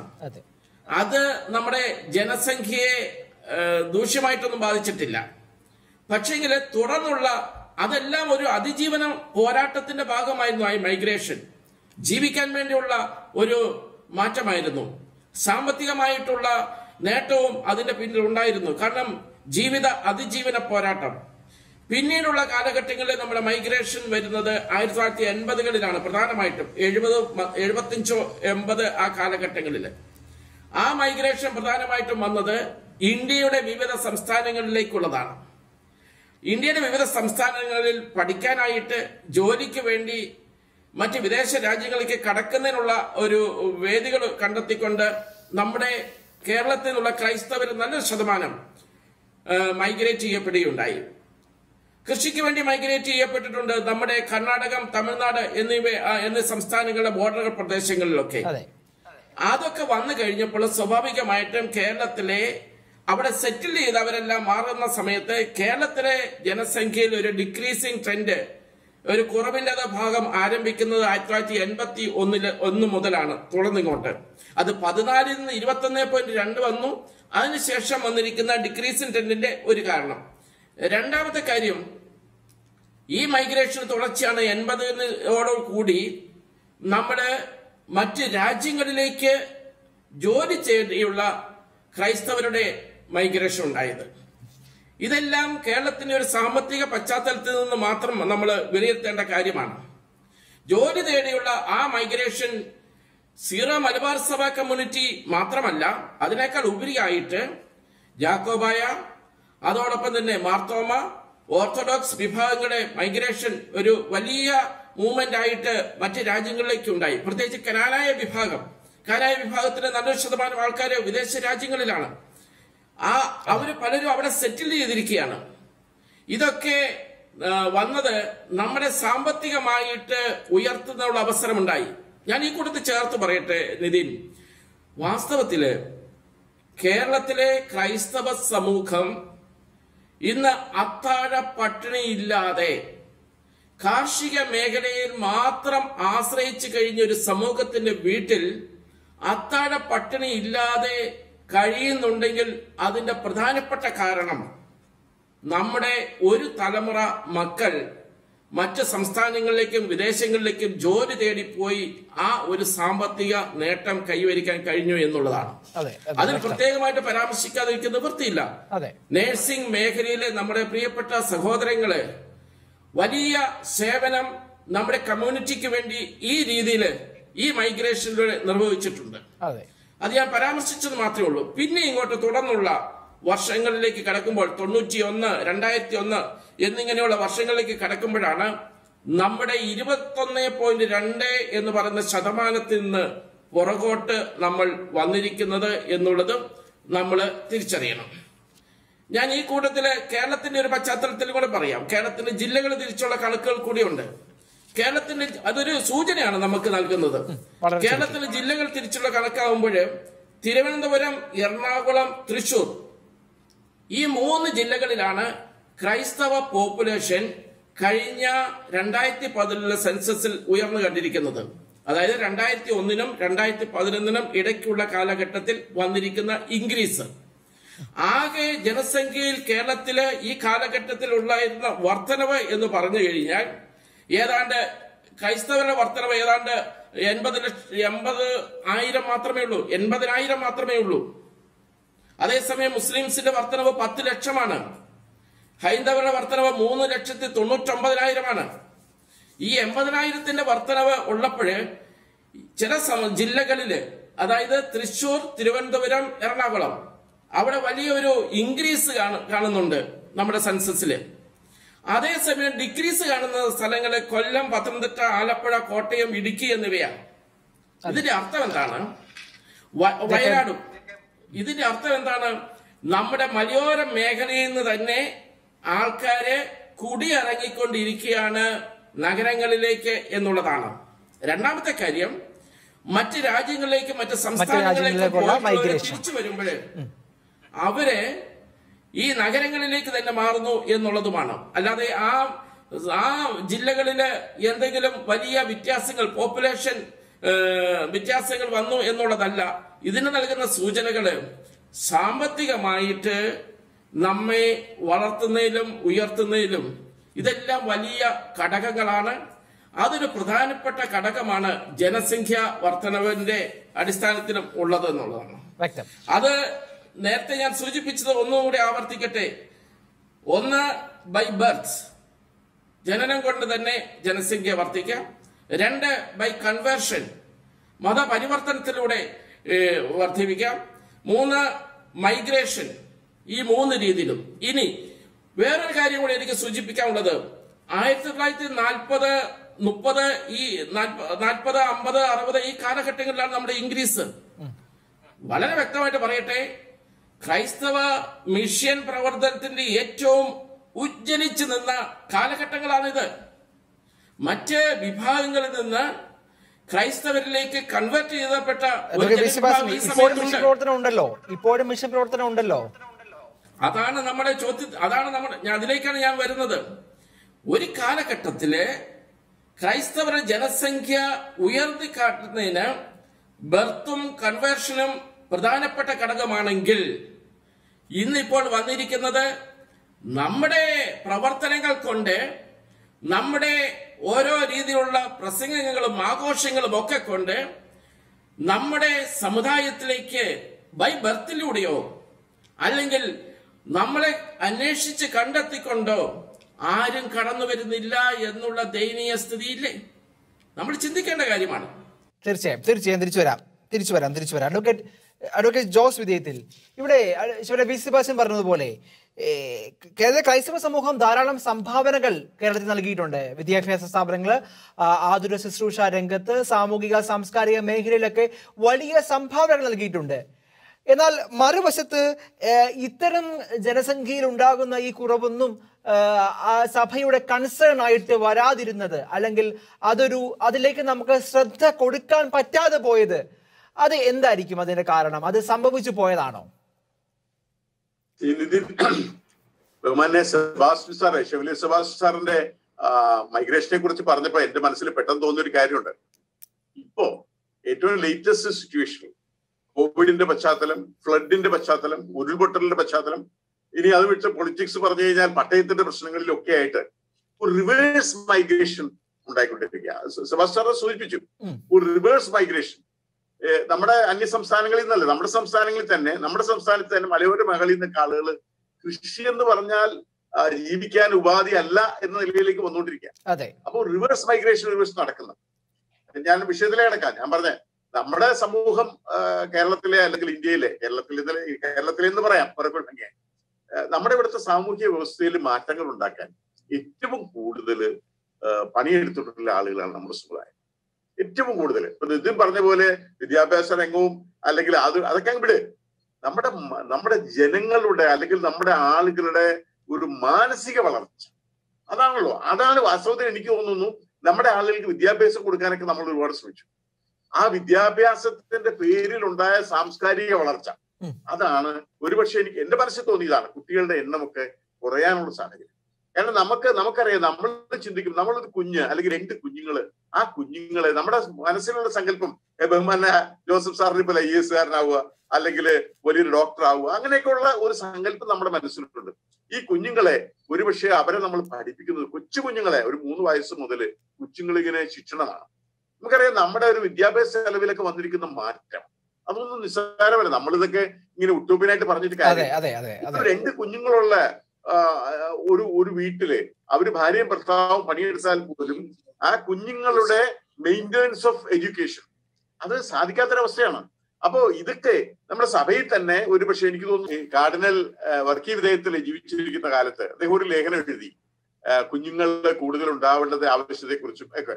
അത് വന്നു കഴിഞ്ഞപ്പോ ഒരുപക്ഷെ പണ്ട് കാത്തലിക് യൂണിയന്റെ പ്രസിഡന്റ് ആയിരുന്നു ചോട്ടേഭായി എന്ന് പറയുന്ന അദ്ദേഹം ഒരു ലേഖനം എഴുതിയത് എന്താണ്, കാർഡിനൽ ബേബീസ് എന്ന് പറഞ്ഞിട്ട് നമ്മുടെ വർക്കി പിതാവിനെ ഒരു കുറച്ച് കളിയാക്കിക്കൊണ്ടൊക്കെ ഒരു ലേഖനം എഴുതി. കാർഡിനൽ ബേബീസ് എന്നാണ് ആ ലേഖനത്തിന്റെ പേര്. അത് ഒത്തിരി ചർച്ച ചെയ്യപ്പെട്ടു, നമ്മുടെ കാത്തലിക് മേഖലകളിലൊക്കെ ഒരുപാട് ചർച്ച ചെയ്യപ്പെട്ടതാണ്. അപ്പോ വർക്കി പിതാവ് ഒരിക്കൽ ബാംഗ്ലൂർ വെച്ച് CBCയുടെ സമ്മേളനത്തിൽ അത് മറുപടിയും പറഞ്ഞു. ഞാൻ പറഞ്ഞത് അത്തരത്തില് നമ്മുടെ കുഞ്ഞുങ്ങൾ വർദ്ധിക്കേണ്ട ഒരു സാഹചര്യം ഉണ്ട് എന്ന് ബോധ്യപ്പെടുത്തുക എന്നുള്ള. പക്ഷെ അങ്ങനെ ബോധ്യപ്പെടുത്തുമ്പോൾ നമ്മുടെ കുഞ്ഞുങ്ങളുടെ എണ്ണം കൂടുമ്പോൾ അവരെ പരിപാലിക്കാൻ അല്ലെങ്കിൽ അവരെ മെയിൻറ്റെയിൻ ചെയ്യാൻ കഴിയുന്ന ഒരു സാഹചര്യം സമൂഹം സൃഷ്ടിക്കേണ്ടിയിരിക്കുന്നു. നമുക്കറിയാം മധ്യ തിരുവിതാംകൂറിലൊക്കെ എനിക്ക് കൃത്യമായിട്ട് പറയാൻ കഴിയും, ഒരു വീട്ടിൽ ചെന്നാൽ അവിടെ ഒരു 8 or 9 മക്കളുണ്ടാവും. മധ്യ തിരുവിതാംകൂറിൽ ഏറ്റവും കൂടുതൽ. അതിലൊരു പക്ഷേ ഒരു വൈദികനും ഒരു കന്യാസ്ത്രീയും ഉണ്ടാവും. അത്തരത്തിലുള്ള സങ്കല്പത്തിൽ കൂടെ നമ്മുടെ സെൻട്രൽ ട്രാവൻകൂർ ഏരിയ വളർന്നു വന്ന ഒരു കാലത്ത്. ഇന്നിപ്പോ അങ്ങ് ചെന്നു കഴിഞ്ഞാൽ ഒരു പക്ഷേ 2 കുഞ്ഞുങ്ങള്, പരമാവധി 3, ഇപ്പൊ അത് 2ലേക്ക് പോരുന്നു. ചില സ്ഥലങ്ങളിലേക്ക് 1 കുഞ്ഞുങ്ങളിലേക്ക് തന്നെ അത് എന്താ പറയുക സംയമനത്തോടു കൂടി ഒതുക്കുക. കാരണം ഒരു കുഞ്ഞ് LKG പഠിക്കണമെങ്കിൽ വരുന്ന ചെലവിനെ കുറിച്ച് നമുക്ക് ഊഹിച്ചൂടെ? പണ്ട് നമ്മള് പള്ളിക്കൂടത്തിൽ ചെറിയ നിലത്തെഴുത്ത് പഠിക്കാൻ പോകുന്ന പള്ളിക്കൂടത്തിൽ പഠിച്ചാണ് വരുന്നത്. സർക്കാർ സ്കൂളിലോ അല്ലെങ്കിൽ നമ്മുടെ സ്വകാര്യ സ്കൂളുകൾ എന്ന് പറഞ്ഞു കഴിഞ്ഞാൽ പറയുമ്പോ ഈ സാധാരണ സ്കൂളുകളാ. ഇന്ന് ആ സങ്കല്പം മാറി. ഇതൊരു പക്ഷെ IAS അക്കാഡമി പഠിക്കുന്നതിനേക്കാളും പ്രാവീണ്യത്തോടു കൂടി പോയി പഠിക്കേണ്ട, ചെലവോടുകൂടി പഠിക്കേണ്ട ഒരു സ്ഥിതിയാണ് LKG. അപ്പൊ ആ ഒരു അവസ്ഥ അതുണ്ട്. അത് നമ്മൾ റിയലൈസ് ചെയ്യേണ്ടിയിരിക്കുന്നു. റിയലൈസ് ചെയ്ത് മാത്രം എന്ന് വെച്ചാൽ നമുക്കിതെല്ലാം ഇങ്ങനെ നമുക്കൊരു ഫ്രീ ഓഫ് എഡ്യൂക്കേഷൻ ഒന്നും ചിലപ്പോൾ പറ്റിയെന്ന് വരില്ല. പക്ഷെ എങ്കിൽ കൂടി ഇതുകൂടി ഒരു ഇന്റൻഷനായിട്ട് മനസ്സിൽ ഉണ്ടാവുന്ന ഒരു സാഹചര്യം ഉണ്ടായി. അതിനെന്ത് പ്രതിവിധിയാണ് നമ്മുടെ സഭയ്ക്കും അല്ലെങ്കിൽ സമൂഹത്തിനും മുമ്പോട്ട് താങ്കൾക്ക് വെക്കാനുള്ളത്? സഭ പോപ്പുലറൈസ് ചെയ്യണം. സഭയുടെ പ്രവർത്തനങ്ങൾ എന്നൊക്കെ പറഞ്ഞാൽ ഈ കുഞ്ഞുങ്ങള് ജനിക്കുക അല്ലെങ്കിൽ നമ്മുടെ ഈ മറ്റ് സമുദായങ്ങൾ അല്ലെങ്കിൽ മറ്റ് വിഭാഗങ്ങൾ അപേക്ഷിച്ച് പോപ്പുലേഷൻ കൂട്ടുക എന്നുള്ളതല്ല ഞാൻ പറഞ്ഞത്. സ്വാഭാവികമായിട്ട് ജനിക്കേണ്ട കുഞ്ഞുങ്ങള്, സ്വാഭാവികമായിട്ട് വരുന്ന ഒരു സാഹചര്യം ജനിക്കുന്ന കുഞ്ഞുങ്ങളെ അവരെ മെയിൻറ്റെയിൻ ചെയ്യാനുള്ള സാഹചര്യം സൃഷ്ടിക്കാൻ സഭയുടെ ഏറ്റവും വലിയ കടമയാണത്. നമ്മളിപ്പോ സഭ നേരത്തെ സെബാസ്റ്റ്യൻ മധു സ്ഥാപനവൽക്കരിച്ചല്ലോ. നമ്മുടെ സഭയുടെ കുറ്റപ്പെടുത്താനല്ല ഞാൻ പറഞ്ഞ ഒരുപാട് സ്ഥാപനങ്ങൾ, അത് ആ സ്ഥാപനം ഉണ്ടെങ്കിൽ നമ്മുടെ ആളുകളുടെ സാമൂഹ്യ വളർച്ച ഉപകരിക്കും, അതും ശരിയാണ്. പക്ഷേ അത് മാത്രമായിട്ട് മാറുന്ന ഒരു സ്ഥിതിയിലേക്ക് പോയാൽ ഈ അവസ്ഥ ഉണ്ടാവും. ഞാൻ പറഞ്ഞില്ല, മധ്യതിരുവിതാംകൂറിലെ കാര്യം ഞാൻ പറഞ്ഞില്ലേ. മധ്യതിരുവിതാംകൂറില് ഉണ്ടായിരുന്ന പോപ്പുലേഷൻ ഒരു കുടുംബത്തിൽ ഉണ്ടാകുന്ന കുട്ടികളുടെ എണ്ണം അതൊന്ന് കൺസിഡർ ചെയ്താൽ മതി. അതായത് സഭയുടെ നേതൃത്വത്തിന്റെ ഭാഗത്തു നിന്ന് ശക്തമായ ഇടപെടൽ ഈ കാര്യങ്ങളിൽ ഉണ്ടാകണം എന്ന ഒരു നിർദ്ദേശമാണ് അഡ്വക്കേറ്റ് ജോസഫ് വിദ്യാർത്ഥിയുടെ മുന്നോട്ട് വെക്കുന്നത്. ശ്രീ MP ജോസഫ് IAS, ഇവിടെ നമ്മൾ കേരളത്തിലെ അടുത്ത കാലത്ത് കേരളത്തിലെ ക്രൈസ്തവ സമൂഹത്തിന്റെ പിന്നോക്കാവസ്ഥയെക്കുറിച്ച് പഠിക്കുവാൻ വേണ്ടി ജസ്റ്റിസ് JB കോശി ഒരു കമ്മിറ്റിയെ നിയമിക്കുകയുണ്ടായി. എന്നാൽ അതിനപ്പുറത്തേക്ക് കേരളത്തിലെ രാഷ്ട്രീയ പാർട്ടികൾക്ക് നേതൃത്വത്തിന് ഈ സമൂഹത്തിന്റെ പിന്നോക്കാവസ്ഥയെക്കുറിച്ചും അല്ലെങ്കിൽ ഈ ജനസംഖ്യയിൽ വരുന്ന ഈ ഒരു പിന്നോക്കാവസ്ഥയെക്കുറിച്ചൊക്കെ ഒരു ആശങ്ക സർക്കാരിന് ഉണ്ടാകേണ്ടതല്ലേ? അങ്ങനെയെങ്കിൽ ഈ സർക്കാർ തലത്തിൽ, ഗവൺമെന്റ് തലത്തിൽ എന്തൊക്കെ ഇടപെടലുകൾക്കുള്ള ശ്രമം നടത്തുമെന്നാണ് താങ്കൾ നോക്കിക്കാണുന്നത്? നമുക്കറിയാം ജിയോ പാഴ്സി എന്ന് പറയുന്ന സ്കീം സെൻട്രൽ ഗവൺമെന്റിനുണ്ട്. അങ്ങനെയുള്ള ഒരു അത്തരത്തിൽ ഇതിനെ എങ്ങനെയാണ് താങ്കൾ വിലയിരുത്തുന്നത്? തീർച്ചയായിട്ടും അദ്ദേഹത്തിന് പറഞ്ഞതിൽ ഒരുപാട് വസ്തുതകള് ഒളിഞ്ഞു കിടപ്പുണ്ട്. നമുക്കൊക്കെ ഈ 1000 വർഷത്തെ പാരമ്പര്യം കൊണ്ട് ഒരു തെറ്റിദ്ധാരണ ഉണ്ട്.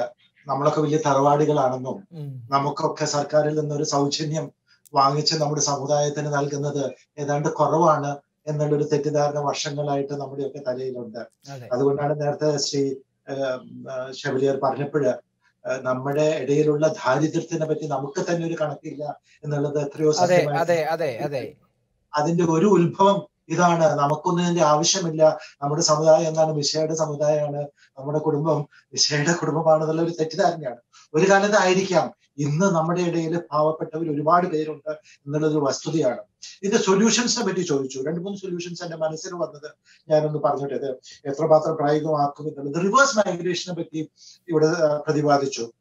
നമ്മൾ ഒരു പരിധി വരയ്ക്ക് റിവേഴ്സ് മൈഗ്രേഷൻ, കേരളത്തിലേക്ക് മടക്കമുള്ള നമ്മുടെ ചെറുപ്പക്കാരുടെ റിവേഴ്സ് മൈഗ്രേഷൻ നമ്മൾ പ്രോത്സാഹിപ്പിക്കണം എന്ന് പറയുമ്പോൾ അവരിവിടെ വന്നിട്ട് അവര് ഇന്ന് പ്രബുദ്ധരാണ്. അവർ ലോകം കണ്ടിരിക്കുന്നവരാണ്, ഇന്ത്യ കണ്ടിരിക്കുന്നവരാണ്, യൂറോപ്പും അമേരിക്കയിലുള്ള സംവിധാനങ്ങളെ കണ്ടിരിക്കുന്നവരാണ്. അവരിവിടെ വന്നിട്ട് പലരും ചെയ്യുന്നുണ്ട്. അവിടെ ഇവര് വന്നിട്ട് ഹൈടെക് കൃഷി, ചെറിയൊരു ഭൂമി, ഒരു 1/2 ഏക്കർ, 10 സെന്റ് 20 സെന്റിൽ വളരെ കൂടുതൽ ഉൽപ്പാദിക്കാവുന്ന പഠനങ്ങളൊക്കെ നടത്തി വരുന്ന ഒരുപാട് ചെറുപ്പക്കാരുണ്ട്. അത്തരത്തിലുള്ള ഒരു റിവേഴ്സ് മൈഗ്രേഷൻ നമ്മുടെ പഠനങ്ങൾക്കല്ല. നേരത്തെ പറഞ്ഞു വളരെ ശരിയാണ്. എറണാകുളത്തെ പോപ്പുലേഷൻ ക്രിസ്തീയ പോപ്പുലേഷനിൽ ഏറ്റവും വർധനമുണ്ടെങ്കിൽ അതിന്റെ കാരണം എല്ലാവരും ഇങ്ങോട്ട് വരാണ്. കോട്ടയം ഒരു ടൗൺ ആയിട്ട് കഴിഞ്ഞ 30 കൊല്ലം എന്റെ അഭിപ്രായത്തിൽ മുരടിച്ചുകൊണ്ടിരിക്കുകയാണ്. കാരണം അവിടെ നിന്ന് എല്ലാവരും എറണാകുളത്ത് വരികയാണ്. ആലപ്പുഴ മുരടിച്ചു കഴിഞ്ഞു. കാരണം അവിടെ നിന്ന് എല്ലാവരും എറണാകുളത്തേക്ക് വരികയാണ്. അത് ഈ റിവേഴ്സ് മൈഗ്രേഷൻ എന്ന് പറയുമ്പോൾ നമ്മുടെ ഗ്രാമങ്ങളിലേക്കുള്ള റിവേഴ്സ് മൈഗ്രേഷൻ ആണ് നമ്മൾ വർദ്ധിപ്പിക്കേണ്ടത്. അതിന് നമുക്ക് സഭയുടെ പല രൂപതകളും വിദേശത്തൊക്കെ ഉള്ളത് അതിന് ഒരു പ്രോത്സാഹനം അത് തിരിച്ച് കൊണ്ടുവന്ന് ഇവിടെ അവർക്ക് നമ്മുടെ ഒരു കൃഷിയും മറ്റുമിലേക്കും ഉള്ള അവർക്ക് വീണ്ടും ഒരു back to the field, back to വയലിലേക്കുള്ള അവരെ വീണ്ടും കൊണ്ടുവരുന്ന ഒരു പദ്ധതി രൂപീകരിച്ച് ആഗോള തലത്തിൽ നമുക്ക് നടപ്പാക്കാൻ സാധിക്കണം എന്നുള്ളതാണ് ഒരു പോയിന്റ്.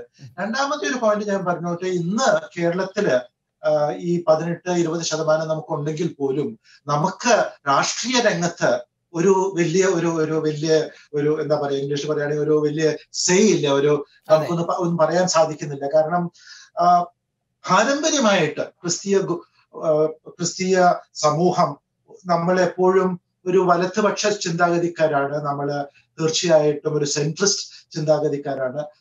തുറന്നു പറയുകയാണെങ്കിൽ നമ്മൾ കോൺഗ്രസ് ചിന്താഗതിക്കാരാണ്. പലരും കോൺഗ്രസിന് വോട്ട് ചെയ്യുന്നുണ്ട്. പക്ഷെ അത് നിർഭാഗ്യവശാല് ഞാൻ അടുത്ത കുറച്ചു കാലത്ത് രാഷ്ട്രീയത്തിലേക്ക് ഇറങ്ങി മനസ്സിലാക്കിയത് കൊണ്ട് കൂടി പറയാണ്, അത് എന്താണ് ഒരു ഇംഗ്ലീഷിൽ പറയുകയാണെങ്കിൽ ടേക്ക് ഇറ്റ് ഫോർ ഗ്രാൻഡഡ്. എന്തായിരുന്നാലും ഈ സമൂഹം നമുക്ക് എന്താണെങ്കിലും വോട്ട് ചെയ്യും എന്ന ഒരു ധാരണ കൊണ്ടാകാം ഈ പാർട്ടികളൊന്നും ഈ ഒരു കാര്യത്തിൽ ശ്രദ്ധിക്കാതെ പോയത്. അതില് ഒരു മാറ്റം വരുത്തി നമ്മുടെ പൊളിറ്റിക്കൽ റെപ്രസെന്റേഷൻ, MLA-മാരായിട്ടും MP-മാരായിട്ടുമുള്ള പൊളിറ്റിക്കൽ റെപ്രസെന്റേഷൻ കൂടേണ്ടത് അത്യന്താപേക്ഷികമാണ്.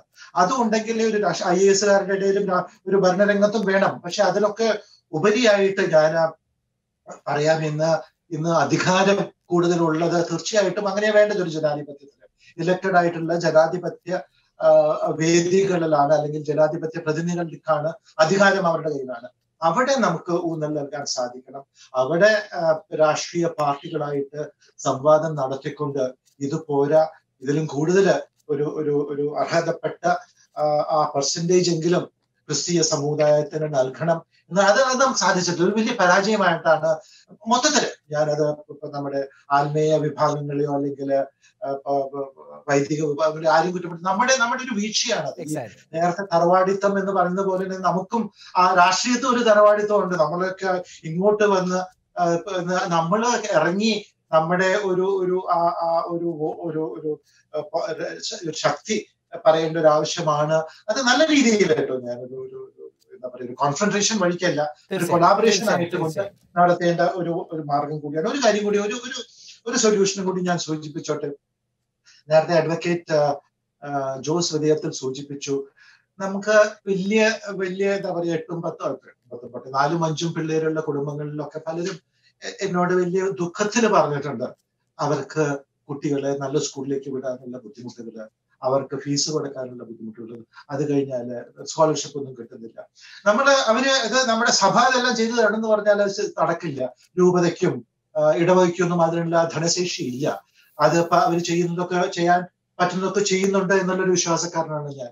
പക്ഷെ അതിനെല്ലാം ഉപരിയായിട്ട് എല്ലാ നേരത്തെ ശബരിയ പറഞ്ഞ പോലെ എല്ലാ ക്രിസ്തീയ എല്ലാ വിഭാഗങ്ങളെയും ഒത്തൊരുമിച്ചുകൊണ്ട് ഒരു എക്യുമെനിക്കലായിട്ടുള്ള ഒരു എന്താ പറയുക ഒരു സൊസൈറ്റി, ഒരു എഡ്യൂക്കേഷൻ സൊസൈറ്റിയോ അല്ലെങ്കിൽ വെൽഫെയർ സൊസൈറ്റിയോ രൂപീകരിക്കേണ്ട കാലം അതിക്രമിച്ചു കഴിഞ്ഞിട്ടുണ്ട്. അതായത് സഭയുടെ എല്ലാ സഭകളുടെയും ആശീർവാദത്തോടുകൂടെ, പക്ഷെ അതേസമയം തന്നെ ഒരു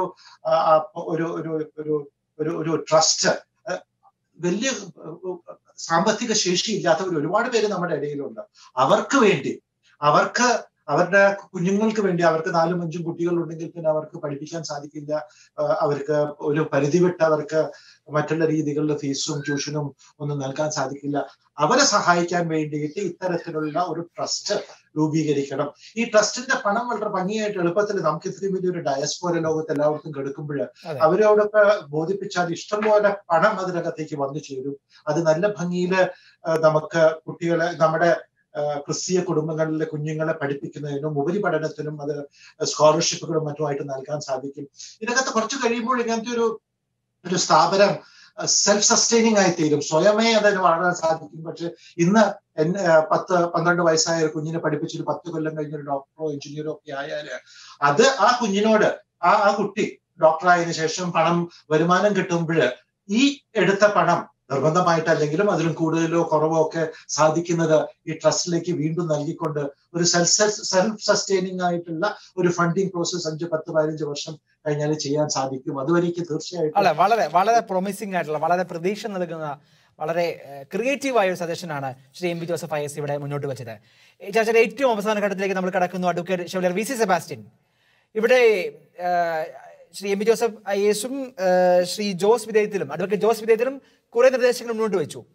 എന്നാൽ കേരളത്തിലെ അൽമായ സമൂഹത്തിന്റെ പ്രതിനിധി നിലയിൽ അതുപോലെ തന്നെ കേരളത്തിലെ സഭകളിലെ ഏതൊക്കെ തലത്തിൽ ഈ ഒരു കാര്യങ്ങളിൽ ഇടപെടണമെന്നാണ് താങ്കൾ കരുതുന്നത്? എത്രത്തോളം പ്രായോഗികമായ നിർദ്ദേശങ്ങൾ താങ്കൾക്ക് മുന്നോട്ട് വെക്കാനുണ്ട്? ഏറ്റവും പ്രായോഗികമായ ഒരു കാര്യം, നമ്മൾ മറ്റ് രാജ്യങ്ങളെ ഒന്ന് നോക്കി കാണണം. ഇപ്പോഴത്തെ ഈ സാഹചര്യത്തിൽ നമ്മൾ ശ്രദ്ധിക്കേണ്ട ഒരു കാര്യം, മറ്റ് യൂറോപ്യൻ രാജ്യങ്ങളെ കഴിഞ്ഞ കുറെ കാലങ്ങൾക്കുള്ളിൽ ആ രാജ്യങ്ങളിൽ വന്നിട്ടുള്ള ജനസംഖ്യാപരമായിട്ടുള്ള ഇടിവിന്റെ ഫലമായി ഉണ്ടായിട്ടുള്ള സാഹചര്യങ്ങൾ. എനിക്ക് തോന്നുന്നത്, ഞാൻ ഇനിയും മറ്റൊരു കാര്യത്തിലേക്ക് തന്നെ ഇതിനോട് ബന്ധപ്പെട്ട് വരുന്നത്, വാസ്തവത്തിൽ ജനസംഖ്യ കുറയാനുള്ള കാരണങ്ങൾ പ്രധാനമായിട്ടും സൂചിപ്പിക്കുന്ന 5 കാരണങ്ങളാണ് ആഗോളതലത്തിൽ. അതൊന്ന് യുദ്ധം മൂലം ആളുകളെ കൊന്നെടുക്കുന്ന പ്രക്രിയ, അല്ലെങ്കിൽ മറ്റൊരു കാര്യം പകർച്ചവ്യാധികൾ മൂലം ഉണ്ടാകുന്ന ജനങ്ങളുടെ മരണം, മൂന്നാമത് നമ്മുടെയൊക്കെ നിയന്ത്രണത്തിൽ നിൽക്കാത്ത പ്രകൃതിക്ഷോഭങ്ങളിൽ കൂടെയുള്ള മരണങ്ങൾ, നാലാമത്തെ കാര്യം ജനന നിയന്ത്രണങ്ങളാണ്, അഞ്ചാമത്തെ കാര്യം മറ്റു മതങ്ങളുടെയും തീവ്രവാദ ഗ്രൂപ്പുകളുടെയും ആക്രമണം. ഞാൻ ഈ പറഞ്ഞ 4ഉം 5ഉം കാര്യങ്ങളാണ് പ്രധാനമായിട്ടും ഇപ്പം കേരളത്തിലെ ക്രൈസ്തവ സമൂഹത്തെ ബാധിച്ചുകൊണ്ടിരിക്കുന്നത്. ജനന നിയന്ത്രണവും ഒരു പരിധിവരെ മറ്റു ചിലരുടെ അക്രമങ്ങളും നമ്മളെ ഇന്ന് സാരമായിട്ട് ബാധിച്ചിരിക്കുകയാണ്. ഇനി വിവിധ രാജ്യങ്ങളിലേക്കൊന്ന് പോകുമ്പോഴാണ് അതിലും വലിയ കാര്യങ്ങൾ നമുക്ക് ബോധ്യപ്പെടുന്നത്. ചില രാജ്യങ്ങൾ അതിലേക്കുള്ള സമയം കുറവുണ്ടാകാം, നമുക്ക് പ്രായോഗിക തലത്തിലേക്ക് നമുക്ക് പെട്ടെന്ന് എത്താം.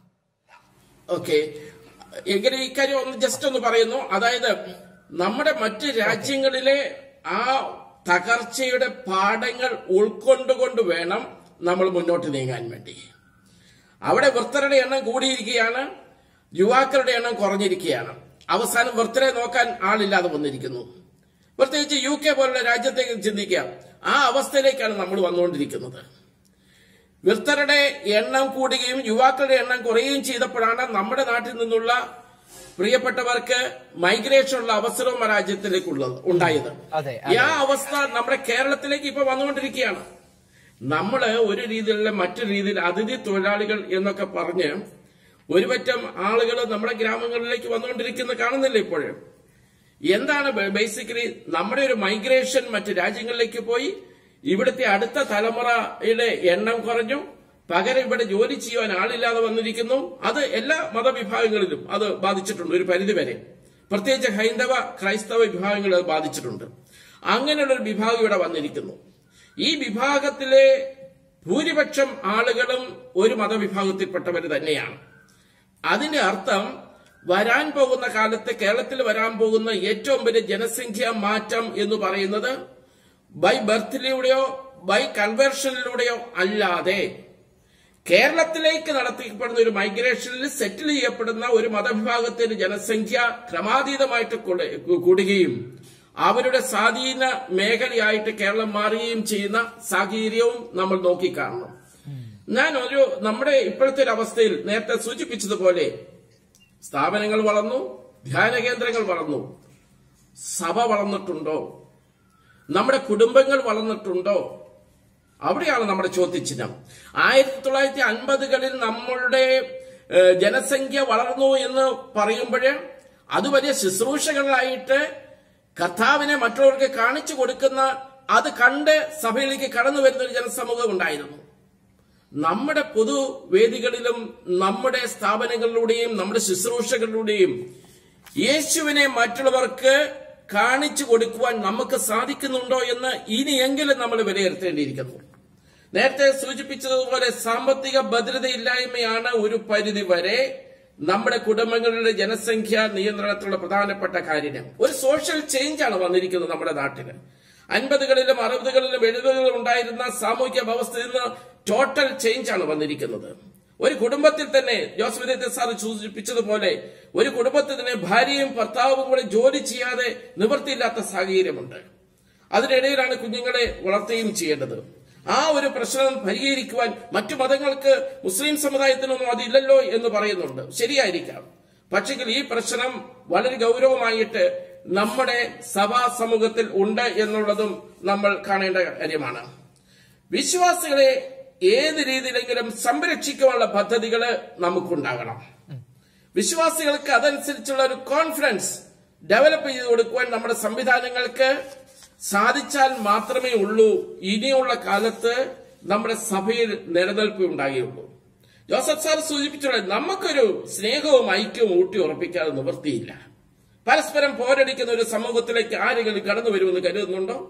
പരസ്പരം തെരുവിൽ തല്ലുന്ന ഒരു സമൂഹത്തിലേക്ക് ആരെങ്കിലും കൺവേർട്ട് ചെയ്ത് വരുമെന്ന് കരുതുന്നുണ്ടോ? സ്നേഹവും ഐക്യവും അനുരഞ്ജനവും നമ്മൾ നിരന്തരം പ്രഘോഷിക്കുന്നുണ്ട്. നമുക്കതിന്റെ മാതൃകളാകാൻ കഴിയുന്നുണ്ടോ? ഇതൊന്നും സാധ്യമാകാതെ നമ്മൾ വിശ്വാസികളെ വിശ്വാസത്തിനടുത്ത് പോകാൻ സാധിക്കാതെ നമുക്ക് അത്ഭുതങ്ങളൊന്നും സൃഷ്ടിക്കാൻ സാധിക്കില്ല. ഇന്ന് നമുക്ക് പ്രേക്ഷിത വേലയുണ്ടോ എന്ന് ചോദിച്ചു കഴിഞ്ഞാൽ ഉണ്ട്, പക്ഷേ ഇല്ല. ഒരു മതവികാരം ക്രൈസ്തവരുടെ ഇടയിൽ സമുദായ ബോധം വേണം എന്ന് നമ്മൾ എപ്പോഴും പറയാറുണ്ട്. പക്ഷെ ആ ബോധം ഉണർത്തിയെടുക്കുവാൻ നമുക്ക് സാധിക്കുന്നുണ്ടോ? നമുക്ക് സാധിക്കുന്നില്ല. അതാണ് ശരിയായുള്ള കാര്യം. ആന്തരികമായ ജീർണിപ്പ് നമ്മുടെ എല്ലാ തലങ്ങളിലും ഉണ്ട്. വൃത്തമന്ദിരങ്ങൾ, അത് വാസ്തവത്തിലെ വൃത്തമന്ദിരങ്ങൾ എന്നുള്ള കൺസെപ്റ്റ് പൊതുസമൂഹത്തിന് കൊടുത്തത് ക്രിസ്ത്യാനികളാണ്. അന്ന് കൊടുത്തത് എങ്ങനെയായിരുന്നു? ആരോരും നോക്കാനും അന്വേഷിക്കാനും ഇല്ലാത്ത ഒരു ആൾക്കാരെ ശുശ്രൂഷിക്കുന്ന വലിയൊരു തലമാണ്. പക്ഷെ ഇന്നതൊരു സൗകര്യമായി മാറിയല്ലേ? ഇന്നതൊരു സൗകര്യമായിട്ട് മാറിയിരിക്കുകയാണ്. കാരണം മക്കൾക്ക്, ജീവിച്ചിരിക്കുന്ന മക്കൾക്ക് പോലും സ്വന്തം മാതാപിതാക്കളെ തള്ളിവിടുവാനുള്ള ഒരു വേദിയായിട്ട് വൃത്തമന്ദിരങ്ങൾ മാറി. അതിനെ ശുശ്രൂഷിക്കുകയും അതൊരു പ്രൊഫഷണൽ സിസ്റ്റമായിട്ട് കൂടെ മാറിയിട്ടുണ്ട്. കൃഷിയിടങ്ങള്, നമ്മുടെ ക്രൈസ്തവരുടെ ഏറ്റവും വലിയ വരുമാന മാർഗം എന്ന് പറയുന്നത് കൃഷിയിടങ്ങളായിരുന്നു. കൃഷിയിടങ്ങൾ, കൃഷി നഷ്ടമാണ്. ഇതാ കർഷക പ്രക്ഷോഭത്തിന്റെ കാലഘട്ടത്തിലൂടെയാണ് നമ്മൾ സഞ്ചരിക്കുന്നത്. കൃഷിഭൂമി തന്നെ അന്യം നിന്നു പോകുന്ന സാഹചര്യമാണ്.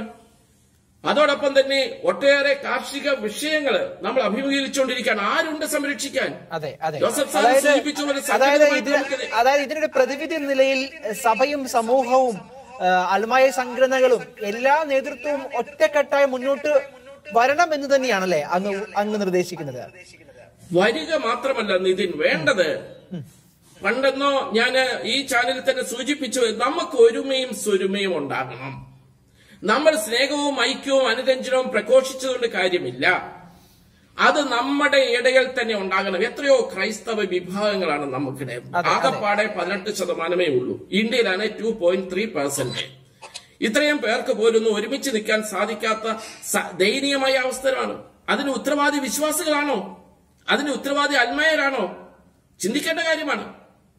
ആരാധനയിലും പാരമ്പര്യങ്ങളും അനുഷ്ഠാനങ്ങളും വ്യത്യാസമുണ്ടായിരിക്കാം. പക്ഷേ ക്രിസ്തുവെന്ന ഒരു വലിയ വിശ്വാസത്തിന് പിന്നിലാണ് നാം എല്ലാം നിൽക്കുന്നത്. ആ ഒരു ഐക്യവും സ്വരുമയും ഇപ്പോഴെങ്കിലും നമുക്ക് ഉണ്ടാക്കിയെടുക്കുവാൻ സാധിച്ചില്ലെങ്കിൽ നമ്മൾ ചരിത്രത്തിന്റെ ഭാഗമാകും. നമ്മുടെ കുഞ്ഞുങ്ങളുടെ എണ്ണം കുറയുന്നു എന്ന് പറഞ്ഞ് വേവലാതിപ്പെട്ടിട്ട് കാര്യമില്ല. ഉള്ള കുഞ്ഞുങ്ങളെ സംരക്ഷിക്കാനുള്ള സംവിധാനമില്ലാത്തവർക്ക് എങ്ങനെ കുഞ്ഞുങ്ങളെ പുതുതായിട്ട് ഉണ്ടാകണം എന്ന് പറഞ്ഞ് വാദിക്കുവാൻ വേണ്ടി സാധിക്കും? നമ്മുടെ കുഞ്ഞുങ്ങളെ പഠിപ്പിക്കാനുള്ള സംവിധാനം നമുക്ക് പര്യാപ്തമാണോ? ഇന്ന് നമ്മുടെ ക്രൈസ്തവ സ്ഥാപനങ്ങളിൽ നിന്ന് പഠിച്ചിറങ്ങുന്നവരെ ക്രൈസ്തവരാണോ ബഹുഭൂരിപക്ഷവും? നമ്മൾ അനലൈസ് ചെയ്യണം. നമ്മുടെ കോളേജുകള് ഒരു കാലഘട്ടത്തില് പ്രാഥമിക വിദ്യാഭ്യാസം ലഭിക്കാൻ വേണ്ടിയാണ് നമ്മുടെ വിദ്യാഭ്യാസ പ്രവർത്തനങ്ങൾ നടന്നത്. ഇന്ന് പ്രൊഫഷണൽ സ്ഥാപനങ്ങളിലേക്ക് വന്നു. പക്ഷെ പ്രൊഫഷണൽ സ്ഥാപനങ്ങളിൽ ഇന്ന് പഠിച്ചിറങ്ങുന്നതിൽ നല്ല ശതമാനം ക്രൈസ്തവരായിട്ടുള്ള യുവാക്കളോ യുവതികളോ അല്ല. അവർക്ക് അഡ്മിഷൻ പോലും പലപ്പോഴും നിഷേധിക്കുന്ന സാഹചര്യമുണ്ട്. ഇതെല്ലാം നമ്മുടെ അടുത്ത ജനന പ്രക്രിയയെ സ്വാധീനിക്കുന്ന ഘടകങ്ങളാണ്. മതേതരത്വം, നമ്മളെ മതേതരത്തെ കുറിച്ചൊക്കെ നമ്മൾ പ്രഘോഷിക്കണം. യാതൊരു സംശയമില്ല. ഇന്ത്യയുടെ പൗരന്മാരെന്ന നിലയിൽ നമ്മൾ എവിടെയാ പരാജയപ്പെട്ടിരിക്കുന്നത്? നമ്മുടെ കുട്ടികള് മതവികാരം, ക്രൈസ്തവ വികാരം ഇല്ലാതായി പോകുന്നതിന് പ്രധാനപ്പെട്ട കാരണം എന്താണ്? മതത്തെക്കുറിച്ച് പ്രസംഗിക്കുകയും പ്രഘോഷിക്കുകയും മതത്തിന് വേണ്ടി നിലനിൽക്കുകയും ചെയ്യേണ്ടവരെ മതേതരത്തിന്റെ വക്താക്കളായിട്ട് മാറുകയാണ്. അത് നമ്മളെ പൊതുസമൂഹത്തിന്റെ ഇടയിൽ നമ്മുടെ പ്രീതി കൂട്ടുമായിരിക്കും. പക്ഷെ അവിടെ ജീർണിക്കുന്നത് നമ്മുടെ ക്രൈസ്തവ സമൂഹമാണ്. വളരെ ശ്രദ്ധേയമായ നിരീക്ഷണമാണ് ഇവിടെ അഡ്വക്കേറ്റ് വി സെബാസ്റ്റ്യൻ മുന്നോട്ട് വെച്ചത്. കേരളത്തിലെ ക്രൈസ്തവ സമൂഹത്തിന്റെ ജനസംഖ്യയിൽ ഉണ്ടാകുന്ന ഇടിവിനെ കുറിച്ചുള്ള ആശങ്കകളാണ് ഈ ചർച്ചയിൽ ഉടനീളം ഉരുത്തിരിഞ്ഞു വന്നത്. ഈ ചർച്ചയിൽ ബഹുമാനപ്പെട്ട അതിഥികൾ വളരെ ക്രിയാത്മകമായ ചില നിർദ്ദേശങ്ങൾ കൂടി മുന്നോട്ട് വെച്ചിട്ടുണ്ട്.